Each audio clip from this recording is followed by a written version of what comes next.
perhaps that's what makes them so fascinating, in that there is so much intrigue surrounding their vague presence in the Bible. While the Bible is full of ambiguity with some of its characters, there is perhaps no one more ambiguous than the archangel known as Michael. Yet despite his minuscule presence in the Bible, Archangel Michael has cultivated a massive devotion from not only those from the Christian faith, but also the Jewish and Islamic faiths as well, given that Archangel Michael appears across all three religious texts in some capacity. However, there are those that would believe that Archangel Michael's appearance in this manner is subject to interpretation. In this video, we'll be primarily focusing on Michael's presence in the Bible, as this is a Biblical Stories Explained series, but I will be touching on stories and legends originating from both Jewish and Islamic texts to give you an unbiased and hopefully more complete picture of who Archangel Michael really is, as well as what he means to people today. He is considered to be the biblical God's finest champion, a being so powerful that he is able to banish Lucifer from heaven by himself without direct intervention from God. His name, which means he who is as God, is usually considered to be an angel of protection, and perhaps the most powerful of all of God's angels. It goes without saying that as the most powerful, Michael is the leader within the realm of angels, and serves as a warrior to defeat the forces of evil in all of their forms. But did you know that Archangel Michael is only mentioned a total of 6 times in the Bible? He is mentioned 3 times in the Old Testament, in the book of Daniel, where he is merely mentioned by another unknown entity, and later on again in the New Testament in his battle with Lucifer and the other fallen angels.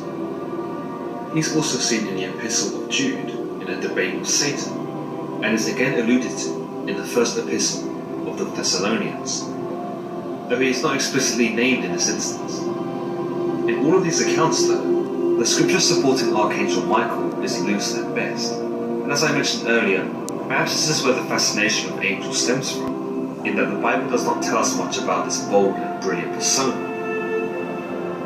Archangel Michael's first mention comes out of the Old Testament in the book of Daniel, and it is virtually just that, a mention.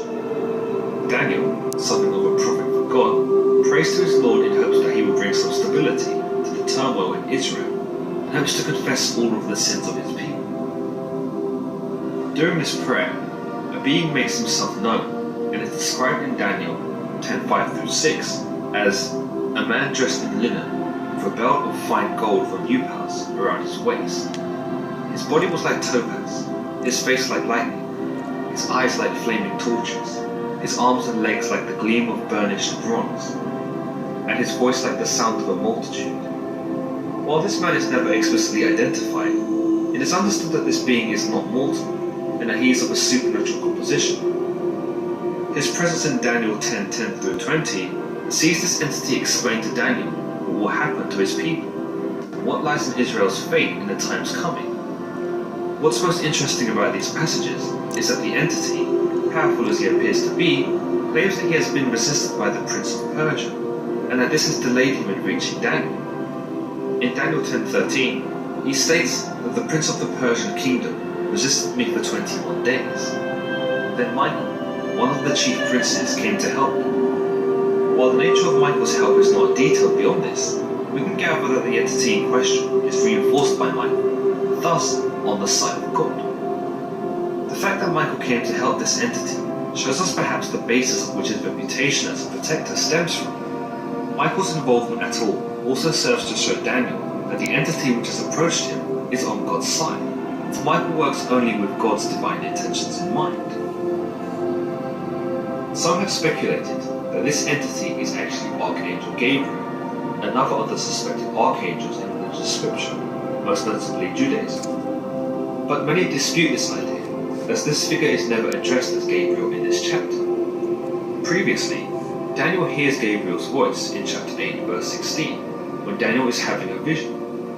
He states, "And I heard a man's voice from the Uli calling, 'Gabriel, tell this man the meaning of the vision.' In the next verse, Gabriel speaks and says, 'Son of man,' he said to me, 'understand that the vision concerns the time of the end.'" Furthermore, Gabriel actually appears before Daniel in chapter 9:21, where Daniel explains, "Gabriel, the man I had seen in the earlier vision, came to me in swift flight about the time of the evening sacrifice. So if the entity speaking of Michael was actually Gabriel, then Daniel should have recognized him, instead of being overcome by the sheer awe of him, where he is noted as trembling on his hands and knees. Unless, of course, as some have suggested, Gabriel has only shown himself to Daniel in a lesser form, and when he appears to him again in chapter 10, he comes as his true self, hence why Daniel only chooses now to describe the entity's appearance. All in all, though, the reference of Gabriel as man in the title of the chapter called Daniel's Vision of a Man seems to indicate that this is not Gabriel, and while obviously otherworldly, is merely a messenger bringing word of Michael. By the end of their encounter in 10:20 through 21, the entity further confirms their allegiance with Michael by saying, "Do you know why I have come to you? Soon I will return to fight against the Prince of Persia. When I go, the Prince of Greece will come. But first I will tell you what is written in the Book of Truth. No one supports me against him, except Michael, the Prince." By calling Michael Daniel's Prince, it highlights his importance and gives us something of an inkling that Michael harnesses some sort of higher power, and that he should be respected and revered by Daniel, and therefore Daniel's people. However, beyond this, we can't do much more than speculate. The prophecy is finally concluded in chapter 12, and Michael is brought up one last time, his final mention in the entirety of the Old Testament, where the entity explains, "Michael, the great prince who protects your people, will arise. There will be a time of distress, such as has not happened from the beginning of nations until then. But at that time, your people, everyone whose name is found written in the book, will be delivered." Essentially, Daniel was being told that Michael would be the one who brought salvation upon Israel, and once more, his status as a protector is furthermore cemented. Beyond this, it's hard to gather a real sense as to who Michael is, and what his great attribute.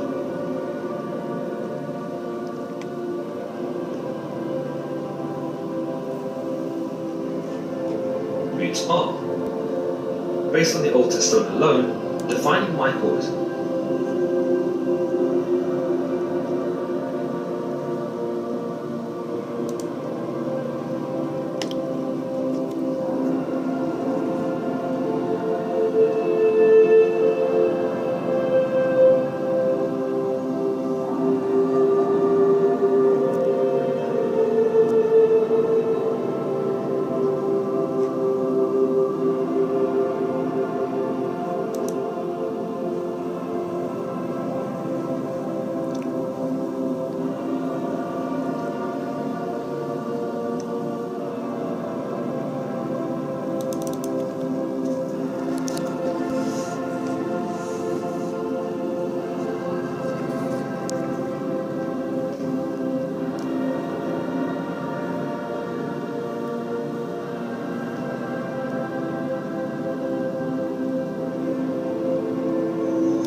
an incredible impact on humanity.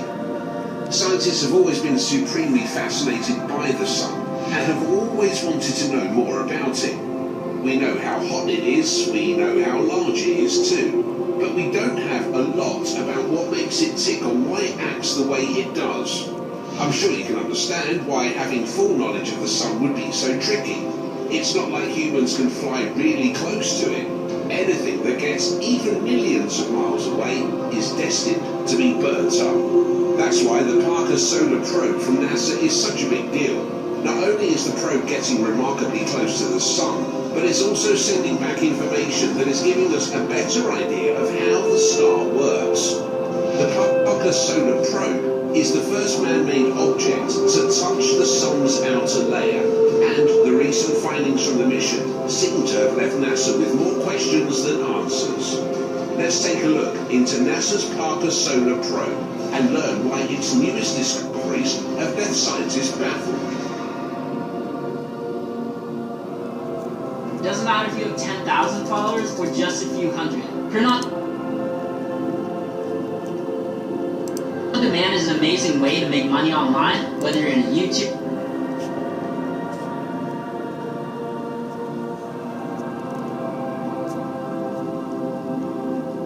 Launched from Cape Canaveral on August 12, 2018, the Parker Solar Probe had one goal: make 24 up-close orbits of the star and study the Sun's atmosphere, also known as the corona. Right now, the probe is doing just that, flying by the Sun in ways no craft has ever done before. 3.7 million miles. That's how close Parker is getting to the Sun. That might seem like a huge distance away, but it's incredibly close compared to anything that's come before it. In fact, it's 8 times closer than any previous spacecraft, and nearly 9 times closer than the planet Mercury. So what is the purpose of the probe aside from breaking records? It was made to study the heat and energy from the Sun and how they move through the corona. Parker was also created to study the solar winds that come from the Sun's surface to see what accelerates them and where they originate from. Simply put, the Parker Solar Probe is there to answer questions about the Sun, solar physics and solar winds that scientists have been asking for more than 50 years. In fact, back in the 1950s, a probe like this was proposed, but as you can imagine, science hadn't caught up with the dreams of scientists, and there was no feasible way to create a spacecraft that could withstand the heat from the Sun. It's the solar winds that are the heart and soul of Parker's mission.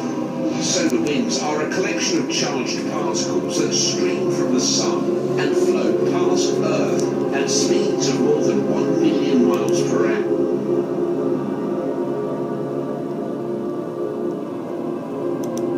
Or 1.6 million kilometers per hour. These